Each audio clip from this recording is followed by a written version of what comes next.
اعوذ باللہ من الشیطان الرجیم بسم اللہ الرحمن الرحیم۔ آپ دیکھ رہے ہیں پنجاب رنگ نظارے یوٹیوب چینل۔ اس چینل کا مقصد آپ تک نئی نئی معلومات پہنچانا ہوتا ہے، اور ہم اسلامی معلومات، سبزیوں، پھلوں اور سائنسی معلومات آپ تک پہنچانے کی کوشش کرتے ہیں، اور آپ سے یہ توقع بھی رکھتے ہیں کہ آپ ان معلومات کو نہ صرف پسند فرمائیں گے بلکہ اپنے دوست احباب میں بھی متعارف کرائیں گے۔ تو آئیے اب ہم ویڈیو کی طرف چلتے ہیں۔ آج کی ویڈیو ہے مسجد اقصی کی پکار۔ مسجد اقصی کیا ہے؟ یہ خانہ کعبہ شریف کے بعد دنیا کی دوسری مسجد ہے، اور اس سلسلے میں ایک اسلامی کہانی بھی بیان کرتا ہوں جس سے آپ کو پتہ چلے گا۔ مسجد اقصی فلسطین کے علاقے میں ہے، جہاں پہ اب اسرائیل کا قبضہ ہے۔ تو جو واقعہ آپ کی خدمت میں بیان کرنا چاہتا ہوں، یہ واقعہ اگست 1099 عیسوی کا ہے۔ اگست 1099 عیسوی میں رمضان المبارک کا پاک مہینہ اور جمعہ کا دن تھا۔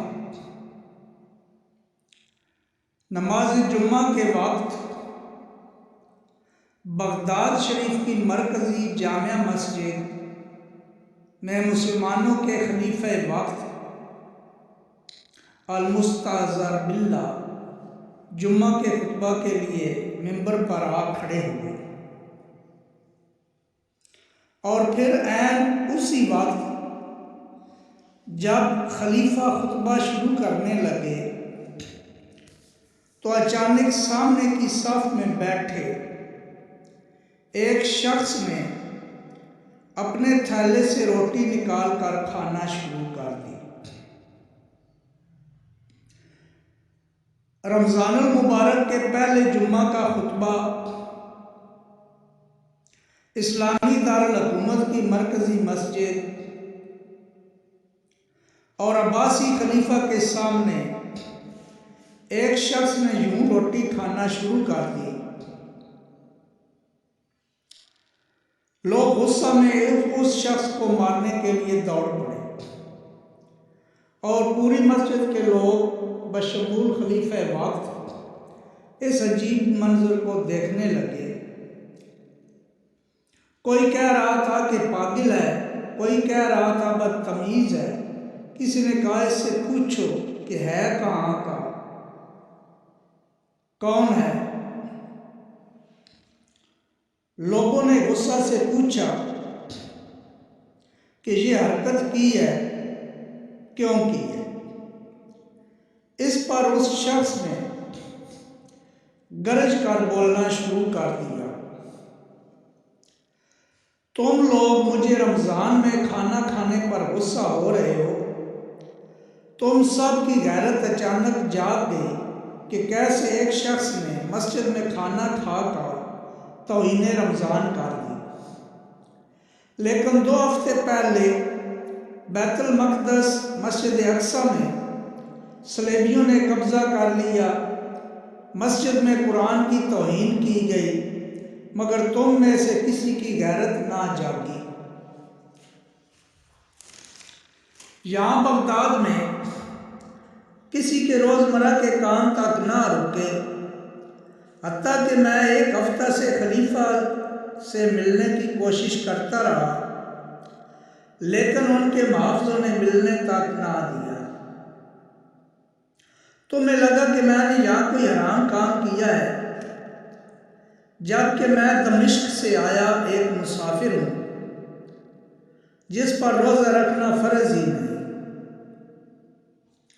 لیکن اے خلیفۃ المسلمین، تم پر بیت المقدس کی حفاظت فرض تھی، تم نے کیوں اسے صلیبیوں کے ہاتھ میں جانے دیا؟ تم یہاں خطبہ دے رہے ہو، وہاں ہمارے بھائی در بدر پھر رہے ہیں، ہماری بہنوں بیٹیوں کی عزتیں محفوظ نہیں۔ میں دمشق کا قاضی امام الحراوی ہوں،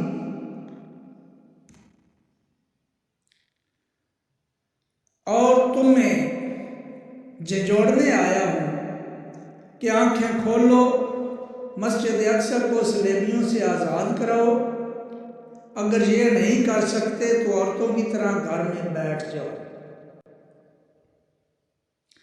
شیخ الحراوی دیر تک بولتے رہے، جبکہ خلیفہ سمیت لوگ زاروں قطار رو رہے تھے۔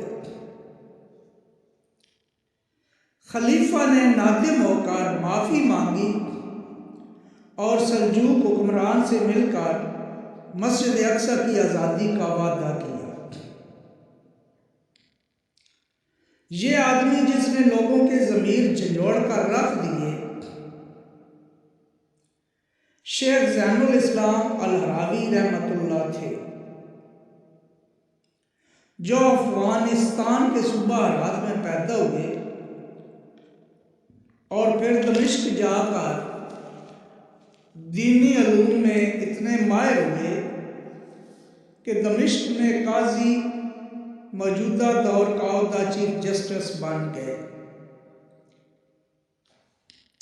مسجد اقصی پر صلیبیوں کے قبضہ کے بعد آپ نے بیٹھ کر پڑھنے پڑھانے کو ختم کر کے امت مسلمہ اور حکمرانوں کے ضمیر جگانے شروع کیے۔ چنانچہ آپ رحمۃ اللہ علیہ ہی کی کوششوں سے سلطان صلاح الدین ایوبی نے صلیبیوں سے جنگ کر کے فتح حاصل کی اور مسجد اقصی کو آزاد کرایا۔ پیارے ویورز، جیسا کہ آپ کو بتایا گیا ہے، مسجد اقصی مسلمانوں کا قبلہ اول بھی ہے، یعنی حضور صلی اللہ علیہ وآلہ وسلم کی زندگی میں بھی مسجد اقصی کی طرف منہ کر کے نماز پڑھی جاتی رہی۔ اللہ تعالیٰ آپ سب کو مدینہ طیبہ لے جائے تو وہاں ایک مسجد قبلتین ہے جس کے 2 محراب ہیں، یعنی 2 قبلے ہیں۔ حضور صلی اللہ علیہ وآلہ وسلم نماز پڑھا رہے تھے تو اللہ تعالیٰ کا حکم آ گیا کہ کعبہ شریف کی طرف پیارے محبوب منہ پھیر دو، تو چنانچہ اس دن کے بعد قبلہ کعبہ شریف قرار پایا، اور یہ وہ عظیم مسجد ہے جسے اللہ تعالیٰ کے پیارے رسول پیغمبر حضرت سلیمان علیہ السلام نے جنوں کی مدد سے تعمیر فرمایا تھا۔ اب یہی مسجد اقصی پھر صلیبیوں کے قبضے میں ہے، فلسطینیوں پر ظلم ہو رہے ہیں، لیکن ہم مسلمان کنگن پہن کے خاموش بیٹھے ہیں۔ اللہ تعالیٰ مسلمانوں کی مدد